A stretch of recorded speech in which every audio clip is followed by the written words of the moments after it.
Hello and welcome to another Eyes to the Sky video. I'm meteorologist Chris Lasakis, and today I'd like to talk to you about how to program a little bit about the history of Noaa Weather Radio and how to program the Midland WR120B / WR120EZ. They're the same radio, same model.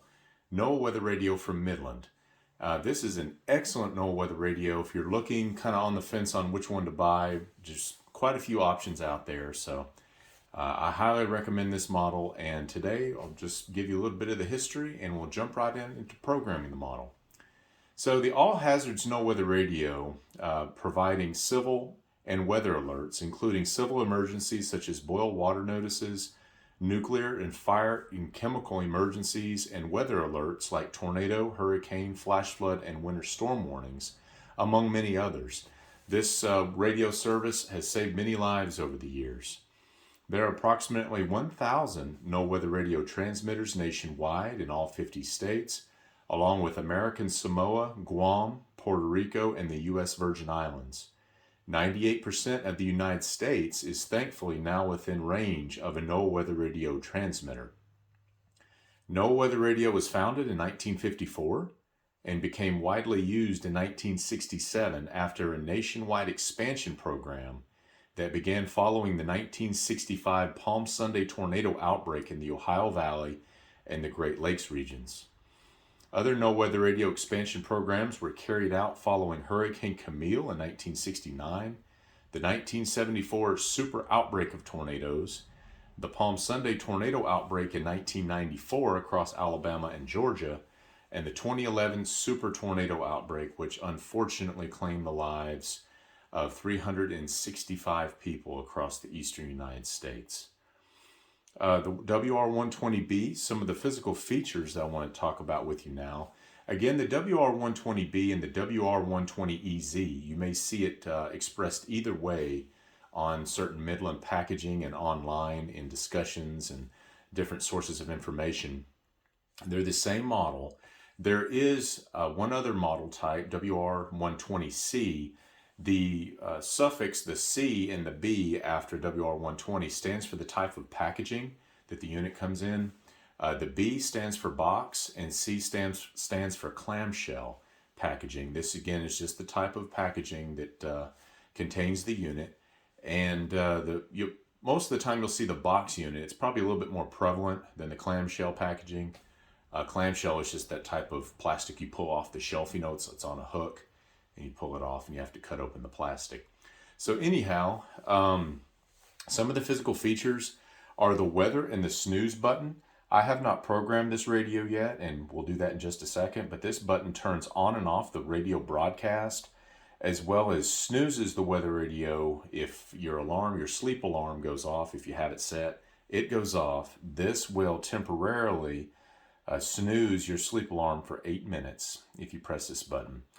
There's the menu button. This button is very important, is a key feature in programming your WR120, and pressing it is actually the first step in programming your radio. This button will also menu will also clear your sleep alarm for the day, so keep that in mind as well. The select button, which is right below menu, is another key button in programming your radio and allows you to both choose and save editable features such as alert type, events you'd like to receive alerts for, radio station frequency, and the sleep alarm. And again, we'll go into this more here in just a minute when we actually program the radio. So let's jump right on into programming. When you first turn on the radio, it'll say welcome, and then this screen, set language, will come across in your display. As you can see up here, there's a couple of lights blinking. You have the Noaa alarm light that's blinking. This is telling me, I think, that the weather radio is in Noaa Weather Radio mode, but that it is not, I think that means it's not fully programmed yet. Anyway, the light is blinking and it says Noaa, and then you'll also see a voice person over here, head looks like it's speaking. That is the voice option for this particular radio. That means when the alarm goes off, it'll only sound for, I believe, 10 seconds, and then the voice giving the broadcast message, the warning message, will automatically come on. So you don't have to get out of bed and actually go up and hit this button to hear the broadcast for the warning or watch or advisory. It will automatically come on, which saves you some hassle there, and then go off after 3 minutes. The radio will automatically turn off. So that's nice to have. But without further ado, let's just jump on into it here. So it wants us to set the language. Again, I haven't touched any other buttons other than putting batteries in this radio so that we can do this. So the first thing I'm going to press is select, and it's going to give me an option for English, Spanish, and French. And I'm going to set my radio to English. So I'm just going to hit select, and now it's going to ask me to set location. And there's a couple of options you can do here. We'll go ahead and press select. Again, select is a very important button in the setup process. It's going to give me an option for any.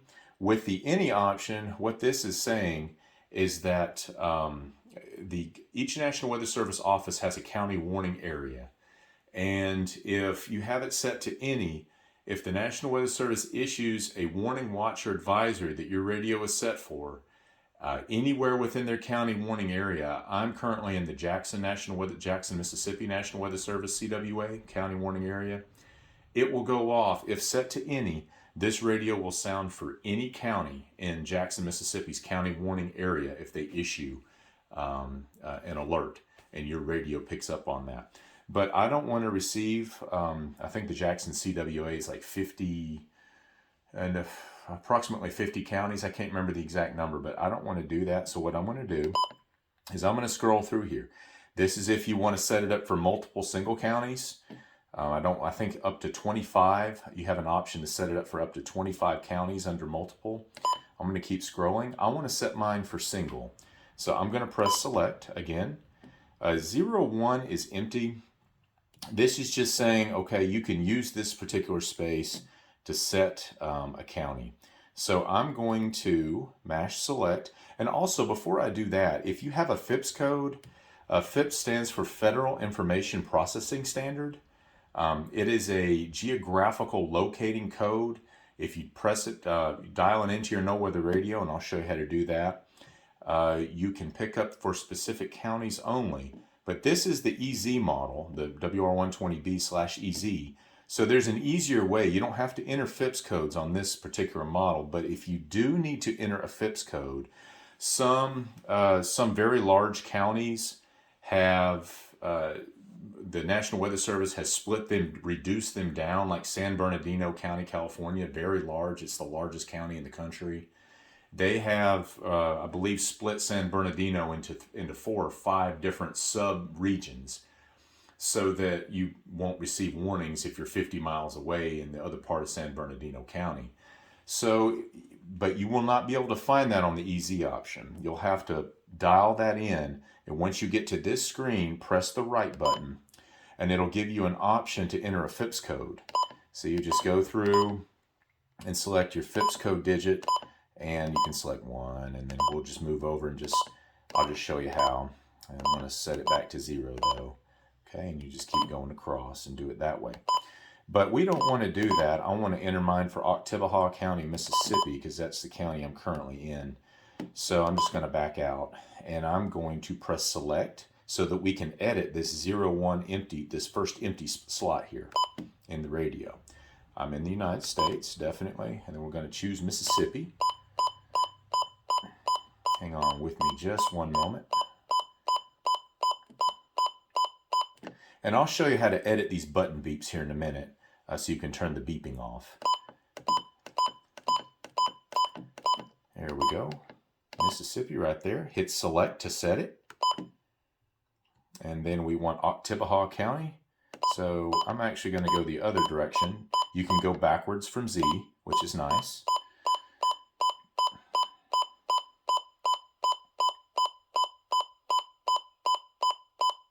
Okay, I think we're almost there.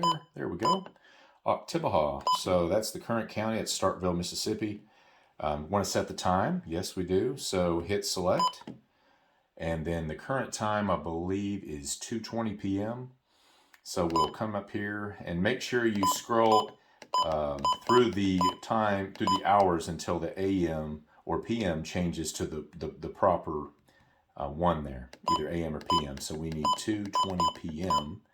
So 2, I'll press the over key, the right key, to get it to advance to the next time slot, 2:20, and then we'll go down 1 to 2:20. And then just press select, and you've got that. Okay, for setting the channel, basically what this is you have to dial into a NOAA weather radio transmitter. And the typical NOAA weather radio transmitter, you can pick those up from about 25 to 40 miles away, somewhere in there. And it depends on, the kind of hills you have in the region, the terrain. I would imagine even the weather, if there's a low-level thermal inversion, the moisture inversion, that kind of thing. The weather can affect, that's the key. The weather can affect it as well. But typically 25 to 40 miles is the number that I keep seeing, the range. So, okay, set channel. We're going to hit select. Ackerman, the time is now 2:02. And you will scroll through here in order to find your reception that picks up the best. I'm going to turn the volume down so you can hear me. There's 7 options, 7 channels. So channel 1, 2. Looks like channel 4 is probably the best so far, but let's keep going and make sure. I think that's our only option is channel 4 here in the Starkville area. So, okay, I'm going to press select to set that. All right, so it says setup done, but we're not quite through yet. So I've shown you how to do the language, how to set the channel, the location.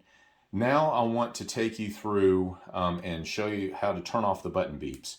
So from this base state right here where it just shows the time, this is important to know. We're just going to mash menu to get back where we can edit things. And then you're going to use the up or down arrows either way. And we're going to go to button beeps and press select to be able to choose the options for button beeps. Want to turn them off. Now you can't do this until you've achieved that setup done readout in the display, and then it'll let you go through and edit these different options here, okay? So these kind of accessory, the lesser important options. So we're going to go ahead and turn off the button beeps. Got that done. Let's see what else we want to do. Okay, let's go ahead and take a look at the backlight. I'll show you how to do the backlight. So let's scroll through here, backlight. I personally like to keep the backlight on. The options are backlight normal, backlight off, backlight on. I think those are the 3 options. Normal, the light will turn off 5 seconds after the last time you touch a button. With backlight off, obviously you get nothing. And backlight on, it will stay on permanently. Now, I'll say something about backlight on. This makes a nice night light. The backlight won't go off with it set to on until you go back into the menu and turn it off. But I personally like to keep it on, and so especially for this video, so you guys can see better, I will leave the backlight on. Okay, I'm going to select that to on. So we set the channel, the location. Let me make sure, run through my list here and think. The events, yes. So that's the next important thing. We're going to now go to the events, set events, right here. All right, press select. Now with all default, I'll put a description down, a list down in the description of this video that will show you, you'll be able to see what is default, what alerts will sound for default, which ones will sound if you turn everything to off, which I personally like to do. If you have all on, all off, default. A lot of folks leave it to default, and that's totally fine. You'll get plenty of warnings and advisories watches with it set to that. However, if you're like me and you like to have only tornado warnings or very important alerts, I would set it to all off. When you have it set to all off, that doesn't mean that you're not going to get any alerts or watches or anything. It doesn't mean that at all. What it means is that you're going to only pick up those alerts that Midland and the National Weather Service have forbidden you to turn off. You can't turn off tornado warnings. You cannot turn off hurricane warnings, tsunami warnings, crucial civil alert messages, some of them. You can't turn those off. And that's probably a good thing. So you have no choice but to get those, and that's good. We want tornado warnings for sure, especially here in Mississippi and Alabama. We don't want to be able to turn those off. That would completely defeat the purpose of having this around down here in the deep south. So anyway, set events, yep, we're good there. Just go back and make sure, yeah, I turned all to off. So now we'll only get those very crucial, most crucial warnings there. And okay, now I want to go through and I want to show you how to set the way to receive alerts. What kind of alarm are you going to get when you receive an alert? And that will be found in alert type. So press select. With voice, you will get the tone, will sound the alarm, and then that will sound for 10 seconds, and then automatically the broadcast will come on. You won't have to get up and turn on the radio. That's really nice to have. And that's actually, I think voice is the default. When we first turn the radio on, that's what the radio is set to from the factory to voice, and that's again indicated by this little speaking head up here on the top of the display. So we're going to leave it at voice, but the other options are tone, which you'll have to, once the tone sounds, you'll have to actually physically get up and touch this weather snooze button in order to receive the alert broadcast. And then display, where only the display will light up, and warning, which is in red, watch, which is in orange, or advisory, which is in yellow, will appear. Right, these options right below the display right here on the bottom of the display. So we are definitely going to go back to voice. I think personally, for me at least, and I've heard from many people, that's the best option. So I leave it at voice. We set that there. And so, yeah, that's basically how to set up the crux, the brunt of the radio. And then there's a couple of other smaller things. We can do an alert test. I'll go over here. I'll show you how to set the alarm here in just a moment. But we'll do an alert test just to show you how it goes. Okay, go to alert test and the menu, and then just press select. So that's how that works. That's your tone that I've been talking about. So there, and then if you want to set the alarm, the sleep alarm, I'll show you how to do that. It's pretty self-explanatory, but if you just go to alarm, then hit select, and move the arrows to on, then hit select again, and then it'll ask you to set your time. Now, again, I don't personally want to do that, but so I'm going to back out. When you're setting one of the options, if you'll just hit menu, that'll back out one step. So that's a nice thing to know just by touching the menu button when you're adjusting something. Okay, then obviously you have the volume up and down buttons. These are really good. Obviously, you know what they do. They're self-explanatory. Now, one thing I will mention is that you cannot adjust the volume of the siren. The volume of the tone cannot be adjusted. That's set to factory default. Can't adjust it whatsoever. That is set. I've seen some posts on Amazon and other places, people wondering if you could adjust that tone alarm siren volume. You cannot. One thing you might consider doing is like putting a book or something over this, or tape or something to help control that volume if it is too loud for you. But I'd probably be very careful about that, because you want to make sure you can hear it, in the dead of night, unless you're going to do it for a short time span and you're fully aware of it. Okay. So the on-off switch. Okay, this is really important, folks, what I'm about to show you here. So again, the radio is in base state right now. It's on standby, just with the time displayed. Now, one thing I do want to show you, which is of utmost importance, is this switch over here on the side.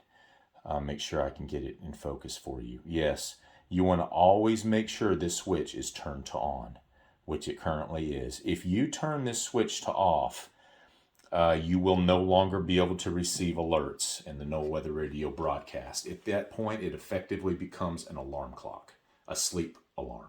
You cannot receive radio broadcasts nor alerts from the National Weather Service if that switch is flipped to off. So a lot of folks have, asked, well, why does the switch even exist? Well, if you have a couple of them and you just want to use it for the day, if you know there's fair weather and you just want to use it for a sleep alarm, or you have an extra model and somebody wants to use it as a sleep alarm, I totally understand. It would definitely The thing is very loud, and so as you know, and so it probably will wake you up very effectively. But that's what that's for. Always make sure that switch is on. That's of utmost importance there going forward for you to know. Okay, let me see something here. Okay, yeah, so turning the switch to the off position allows only the sleep alarm portion of the radio to function. If the radio, here's an important part, if the radio hasn't received a test or alert in 10 days, you will receive a check reception alert. Let's say check reception up here, and you'll hear a beep about once every 10 minutes through the radio. So I've heard some people, talking about, well, I hear this strange beeping, and then I finally found out what it was. It was my weather radio. What do I do? Well, you need to unplug the cord, the power cord, which there's a jack for that right back here. I believe it's, let me check. Yeah, the power jack goes right here. Into it, the AC alternating current power jack. You'll need to unplug that and take the batteries out, and that will clear that alarm out. And I believe at that point you'll plug everything back in. You should not have to redo your location, your Fips codes, or your alert type or anything like that, but you will have to reset your time. The time will reset, be messed up after that point. So if you do hear that check reception alert, that's how you deal with that. And if you turn the radio off over here on the side, you will be getting that alert eventually. So just know what that is. And yeah, so the red warning light, as I mentioned before, the orange light, so the warnings are red, watches are orange, and advisories will come across as yellow. Yeah, you guys know about that. The external antenna port. Okay, so something else that's really interesting is all these options over here on the back.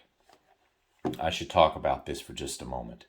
So this external antenna port right here, this allows a portable antenna to be plugged into the unit to improve broadcast reception. Definitely if you're, not within that 25 to 40 mile range of the no weather radio transmitters, you may have to consider, or living in a hilly area, you may have to consider getting something like this. Or even if your building type of building you're in is preventing you from, home or business is preventing you from getting good reception.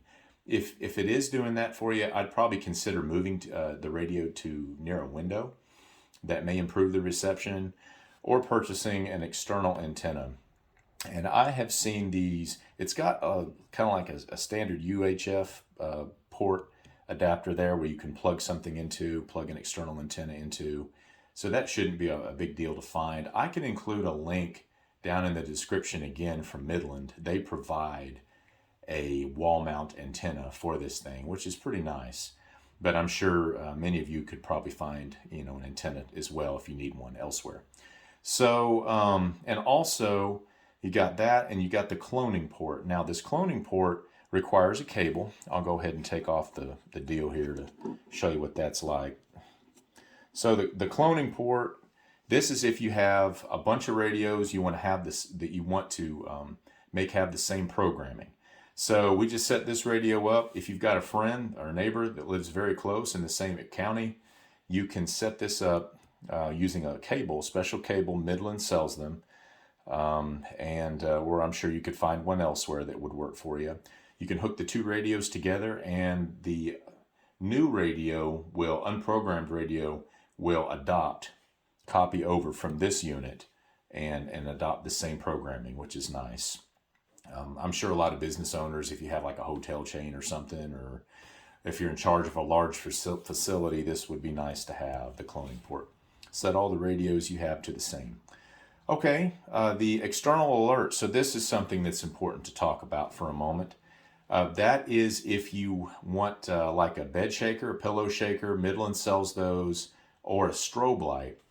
Midland sells all that to help make sure you receive the alert when the radio activates.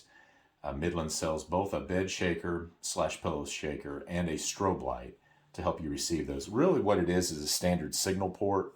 I believe that you could probably even hook up like an external siren if you could find one that uses or hook it up to a standard signal jack like that. Have a male adapter, a standard signal male adapter hooked up to a siren. I'm sure you could make that work as well. But also there's, you could probably even hook it up to a recorder of some kind, anything like that, that uses a standard signal port. Okay, so a little bit more about the icons on the display. There's a couple other things I should mention. Actually, you know what? That backlight might be kind of causing a little bit more, it might be washing it out a bit. Hang on just a moment. I'm going to get over and take that off so I can show you something. Okay. Yeah, this may allow us to see a little bit better, perhaps. So you have your battery alarm here. I think it typically appears over here on the left. That's if your battery is getting low, you'll see the little battery symbol over there. By the way, this uses 3 AA batteries. You can see them back here. Something else I should mention about this, if you're going to use rechargeable batteries, please know that this is not a battery charger. This radio will not charge your batteries, so please be aware of that. That's very important, but you can obviously use it with rechargeable batteries. Let's see. Yeah, so the unit will allow you, the battery power allows about 75 hours in standby mode of power. However, if you're actively using it with the radio, with the broadcast turned on, it's only going to give you about 5 hours of broadcasting time. But 75 hours, a little over 3 days with just in standby mode, which it is right now. Okay, the last thing I'd like to speak with you about today, to share with you, is how to do a factory reset. So say that, something's a little bit out of whack and you're not real sure, how to get it back or whatever, or the radio has maybe somehow malfunctioned or something. Just flip it over and you'll need to take out the batteries or the unplug the AC power adapter, and just make sure that the radio is turning completely off, because remember that this is not a typical on-off switch. This does not turn off the radio. Your on-off no weather radio button over here on the right side, that will not turn off the radio. That will just disable or enable the weather radio portion of this unit. So in order to do the factory reset, just take out the batteries, just kill the power somehow to the whole unit. You see the power's off. Now, to make sure that this works properly, we're going to go ahead and hold down the weather and snooze button as we're putting the battery back in to reinstate the power. And you can see what that's going to do. It's going to perform a reset. Now we got reset going there, and I'm just going to let off that. And then you can see the welcome screen. Then you'll have to go through, obviously, and program it to your liking. The radio is now back at factory default, just like it was fresh out of the box. Okay, so thank you so much, everybody, for listening today. And if you have any questions, comments, please throw them down there at the bottom of the video there. And I'd love to, start a little dialogue with folks. And but this has been enjoyable. And for Chris Lasakis and Eyes to the Sky Environmental Services, thank you so much for watching today. Please like and subscribe. Thank you very much. Y'all take care.